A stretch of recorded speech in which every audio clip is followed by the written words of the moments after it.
যা ইচ্ছে হবে আমি ঠিক তাই করব। তুমি আমাকে মারলে অর্ক? হ্যাঁ মারলাম, তোমাকে না মেরে থাকতে পারলাম না তাই। অর্ক, তুমি আমার গায়ে হাত তুললে? তোমার এত বড় সাহস? কি হলো বলেছিলাম না ওর মুখোশ খুলে তো। নিচে আমি নেমে গেছি না তুমি নেমে গেছো অর্ক? নিজের বউয়ের গায়ে হাত তুলছো? লজ্জা করে না তোমার? রুচিতে বাঁধলো না? এই নাকি তুমি শিক্ষিত মানুষ? তুমি যা করেছো তার জন্য তোমার এই চটটা প্রাপ্য রাজ।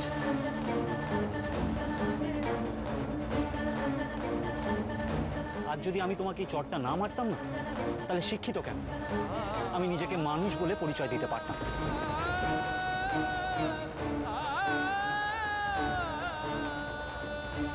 কেন? কি অপরাধ করেছি আমি? কি অপরাধ রাজ করেছি? প্লিজ প্লিজ প্লিজ, আমার না তোমার সঙ্গে কথা বলতে রুচিতে বাঁধছে।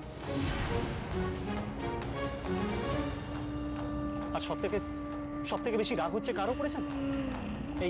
এই আমার নিজের উপর। আজ পর্যন্ত আমি ভাবতাম যে আমার রাজ আর 5টা মেয়ের থেকে আলাদা, সাধারণ মেয়ে নয়। কিন্তু আজ দেখছি তুমি সত্যি আলাদা, তুমি অসাধারণ। কারণ কোনো সাধারণ মেয়ে গুরুজনদের সঙ্গে এরকম ব্যবহার করতে পারে না। বুঝতে পারছিস? বুঝতে পারছিস তাহলে অর্ক? বোঝ বোঝ, একটু ভালো করে বোঝ। ঠাকুর অর্ক, কি হচ্ছেটা কি? তুই ঘরে যা না। দাঁড়া, বলতে দে আমাকে। তুমি না বলেছিলে আমাকে যে তুমি এই বাড়িতে তোমার মাকে খুঁজতে এসেছো? রাজ, এই তোমার মাকে খুঁজে পাবা? তুমি যেই ব্যবহার আমাদের মায়ের সঙ্গে করছো সেই একই ব্যবহার তোমার মার সঙ্গে করতে পারতে।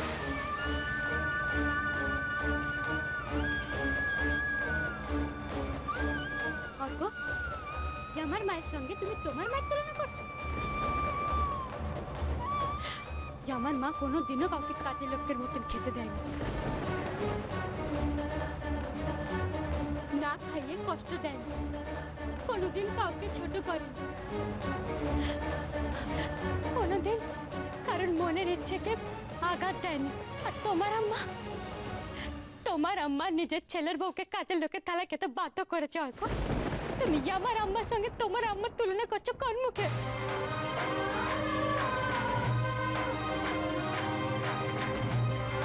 রাজ, মারা তোমাকে ওইভাবে খেতে দিয়ে যে অন্যায় করেছে সেটা তো সারা বাড়ির লোক মেনে নিচ্ছে, মানেন? মারা যেই ব্যবহার তোমার সঙ্গে করেছে সেই একই ব্যবহার তুমিও করবে। মারা তাহলে যেই অন্যায় করেছে সেই অন্যায় আজ তুমিও করেছো। হ্যাঁ,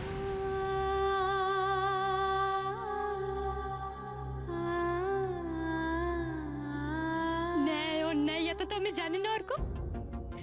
আমি শুধু জানি যে দিনের পর দিন ওনারা আমার উপর অত্যাচার করে আমার ভেতরে জেদ তৈরি করেছে।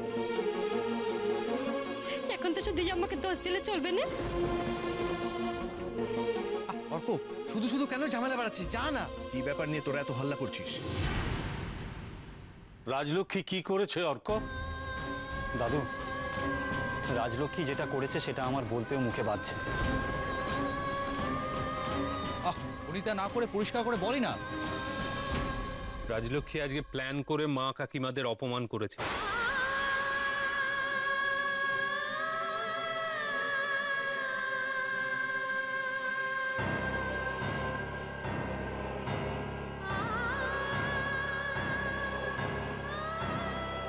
এবারে দেখি তোমরা কি ব্যবস্থা নাও। অপমান করেছে রাজলক্ষ্মী? কিভাবে? ভিখিরিদের যেরকম ভাবে খেতে দেয় ঠিক সেইভাবে মাদের সামনে খাবারের থালা নামিয়ে দিয়ে গেছে।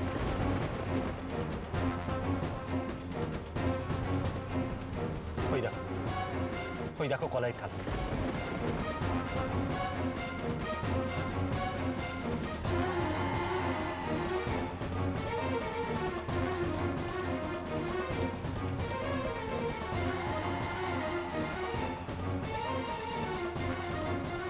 রাজলক্ষ্মী তুই? হ্যাঁ, আমি করেছি। আমি যা করেছি তার জন্যই আপনারা আমাকে শাস্তি দেবেন তো?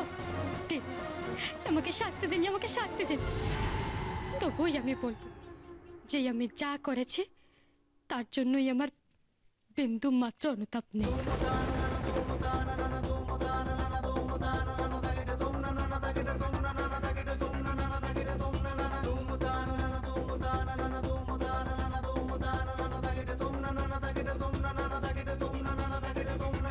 রাজলক্ষ্মী, তুই কিভাবে কথা বলছিস?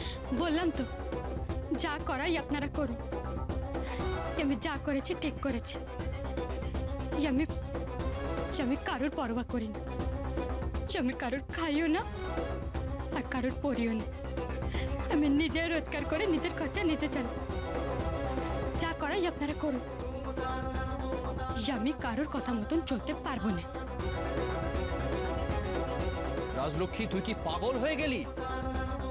পাগলের মতন তো কিছু বলিনি সেজু জেঠু। আমি তো ঠিক কথাই বলেছি।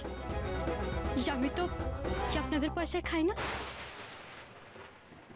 বরং আপনারাই আমার পয়সায় খেয়েছে।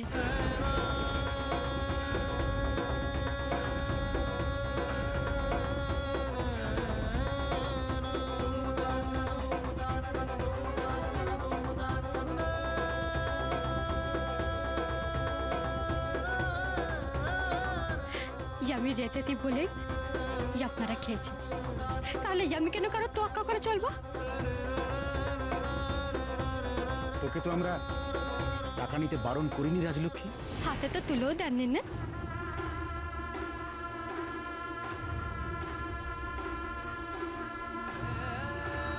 তবে রে মেয়ে, ওর মুখের উপরে এত বড় কথা, আর তুমি শুনছো না করতে?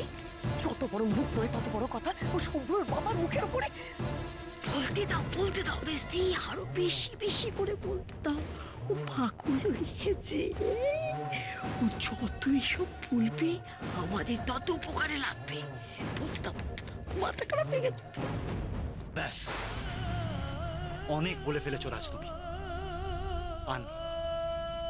তুমি আজ এখানে দাঁড়িয়ে অনেককে অনেক অপমান করেছো, আর একটা কথাও তুমি বলবে না, একটা কথাও না। আজ আর আমাকে থামাতে পারবে না অর্ক। আমি যা বলছি ঠিক বলছি। আমার জায়গায় অন্য কোনো মেয়েকে যদি এত অত্যাচার করা হতো না, তাহলে সেও তাই বলতো না, বলতো না। আচ্ছা তাই? তাহলে আপনাদের বউদের বাড়ি কেন ফেলে রেখেছে?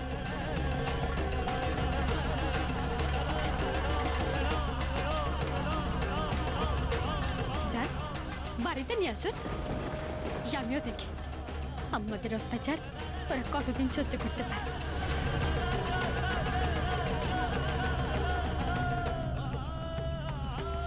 কতদিন ওরা আমাদের সঙ্গে টিকে থাকতে পারে। যান, নিয়ে আসুন।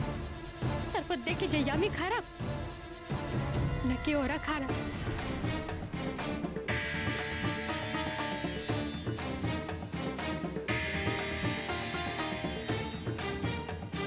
আমি কথা দিচ্ছি, আপনার এই লোকের সংসার আমি ভরন্ত সোনার সংসার করে তুলব।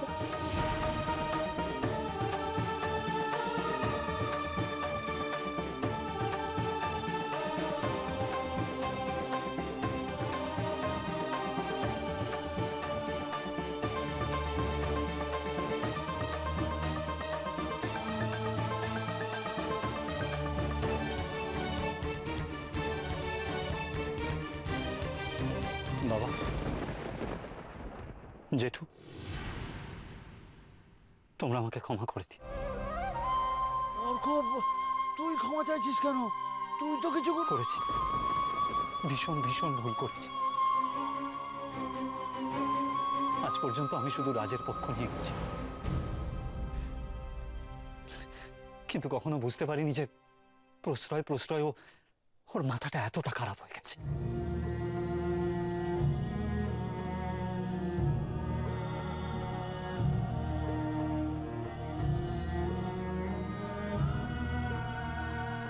যাও, তোমরা যে যার ঘরে যাও।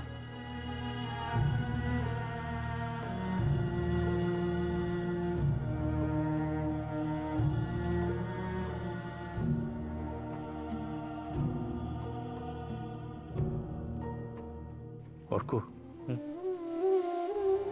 যা, রাত হয়েছে, ঘরে যা।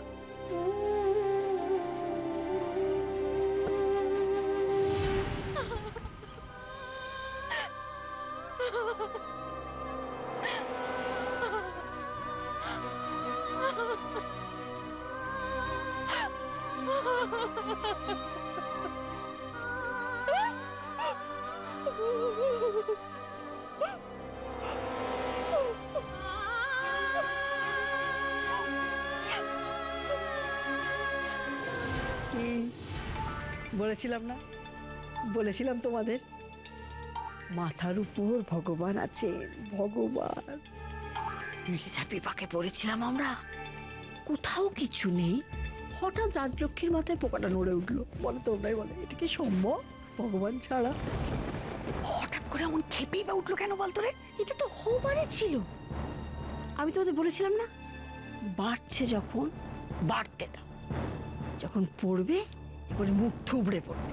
তাই তো হলো না? এবার সবার সামনে নিজের স্বরূপটা কিরকম প্রকাশ পেল, বুঝতে পেরেছো? এই যে হলো না, দেখবি কিছুতে আর নিজের জায়গা ফিরে পাবে না, দেখিস। সেজো ও না হয় ওর জায়গা ফিরে পাবে না, কিন্তু আমরা আমরা কি আমাদের জায়গা আবার ফিরে পাবো? পাবো পাবো, আলবাত পাবো। জায়গা আমাদের ফেরাতেই হবে, কিন্তু কি করে তার ব্যবস্থা হবে এবার।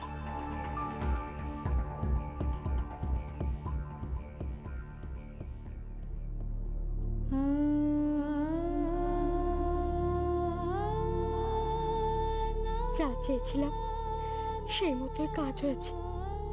বাড়ির সবার চোখে ছোট হয়েছে। দাদু, বাবা, জেঠুরা, এমনকি অর্ক আমাকে খারাপ ভাবছে। এবারে এবারে নিশ্চয়ই আমাকে জব্দ করতে ওদেরকে বাড়িতে আনার কথা ভাববে সবাই। দাদু, দাদু, আমি ফেল করবো না দাদু। এবার আপনার সোনার সংসার হবেই হবে। একবার যখন বেকায়দায় পড়েছে তখন ওকে কিছুতেই মাথা তুলতে দেওয়া যাবে না। ওকে আমাদের গোহারান হারাতে হবে, একেবারে গোহারান। কিন্তু কিভাবে? কাল থেকে কাজ শুরু করে দিতে হবে। কিন্তু এবারে কোনো একজনকে আমি কাজের দায়িত্ব দেব। তার মানে তুই কি বলতে চাইছিস ছোট, এবার যা করতে হবে সবাই মিলে একসঙ্গে?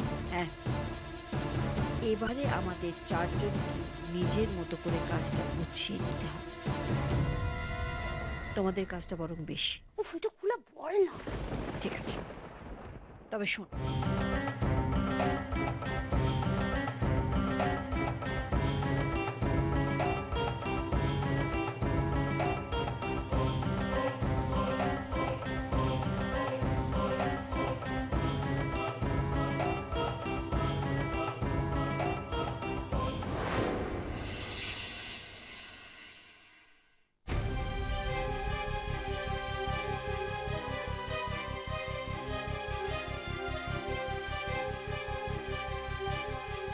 তাহলে নতুন বউ, বাকি 3 বউ বাড়িতে এবার আসতেছে।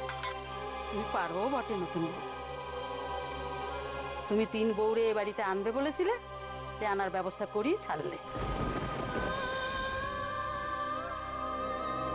বিনবাসী, তুমি যে কাজটা করছো সেটা করো না। আমার সঙ্গে বক বক করার কোনো দরকার নেই, বুঝেছো?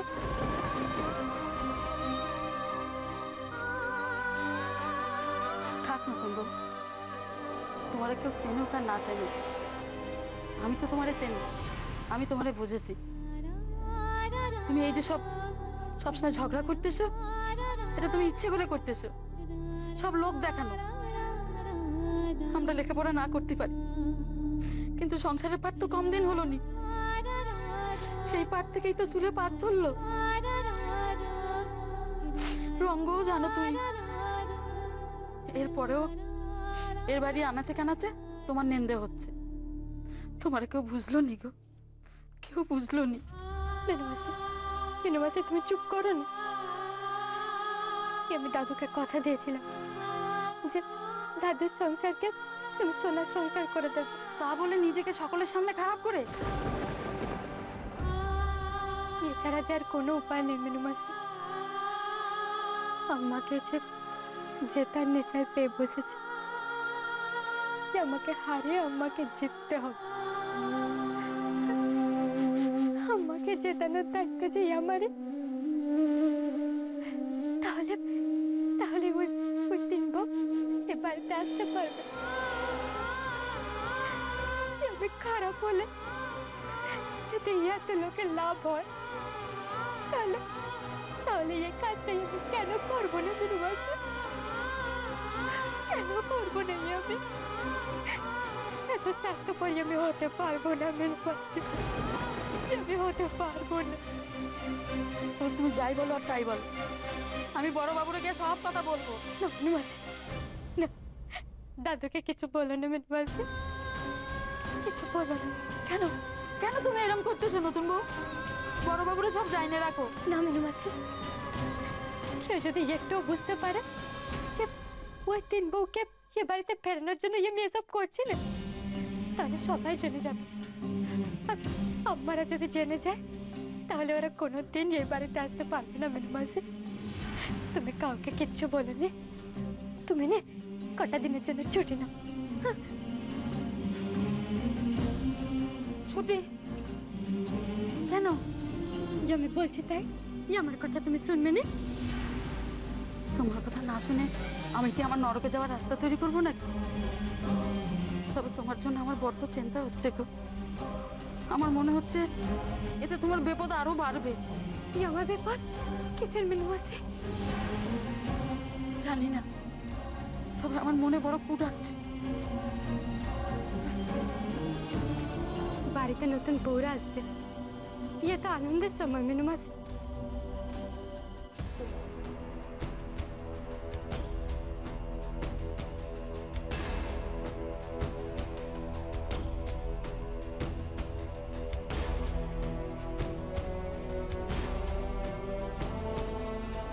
উঠছিস কেন মানে?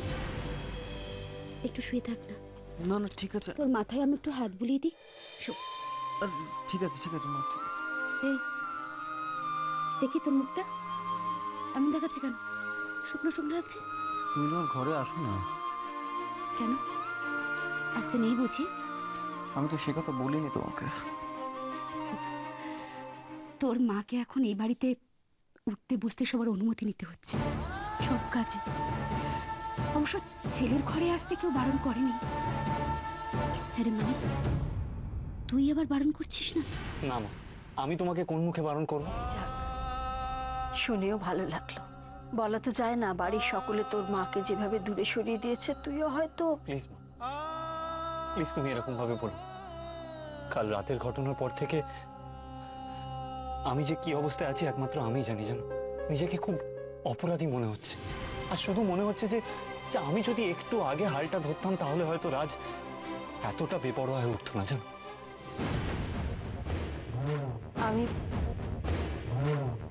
আমি তোর দুঃখ, তোর যন্ত্রণা, তোর কষ্ট সবটা বুঝতে পারছি সোনা, সবটা বুঝতে পারছি। নিজের বউ যদি বাড়ির গুরুজনদের অপমান করে, অসম্মান করে, কারই বা মাথা ঠিক থাকে তুই বল? আমার কথা ছেড়ে দে, আমাকে তো সারাক্ষণ ধরে বলেই যাচ্ছে। কিন্তু তোর বাবার পর্যন্ত মুখ পুড়িয়েছ। ছি ছি ছি ছি। দাদা শ্বশুর, শ্বশুর ভাসুর সবার সামনে কথার উপরে ফুলঝুরি ছুটিয়ে যাচ্ছে। আমি তো ভাবতেই পারছি না যে রাজলক্ষ্মী। মা, আমি কাল ওদের দিকে মুখ তুলে তাকাতে পারিনি জানো। আর জানি না কোনোদিন পারবো কিনা। একটা কাজ কর বাবা, তুই তোর বাবার কাছে যা, তাকে বোঝা।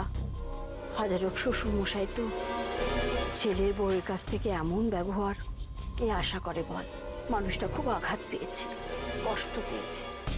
তোর বাবাকে একটু বোঝা যে সবার কপালে ছেলের বউয়ের সুখ জোটে না। এর মধ্যেও তো একদিকে ভালো যে তুই তোর বউয়ের পক্ষ নিয়ে কথা বলিসনি, এটুকুই আমাদের কপাল। নইলে তো আজকালকার ছেলেরা ছেলের বউয়ের পক্ষ নিতে গিয়ে বাবা মাকে ভুলে যায়। তুই তোর মাকে ভুলে গেলেও তোর বাবাকে ভুলে যাস, এটুকুই আমার শান্তি। মা, এটা কিন্তু তোমার একদম ভুল ধারণা। বিশ্বাস করো, আমি তোমাকেও ভুলে যাইনি। বিশ্বাস কর। বলছিস? বলছি। যা বাবার কাছে যা, আর তোর কথা শুনে ভালোও লাগলো, ভরসা পেলাম। মা তুমি যাও না, বাবাকে বোঝাও না। না শোন, তোর বাবার কাছে আমাকে যেতে বলিস না। তোর বাবা হয়তো আমাকে ঘর থেকে তাড়িয়ে দেবে, আমার কথা শুনবেই না। দরকার নেই, তুই কে বোঝাতে বাবাকে। কিচ্ছু হবে না, তুমি যাও না। কেন বল, কেন সেদে সেদে আমাকে কথা শোনাতে চাইছিস? আমি বলছি কিচ্ছু হবে না, তুমি যাও। কি বলছিস? বলছি তো, তুমি এখন যাও যাও। আবার কি হবে?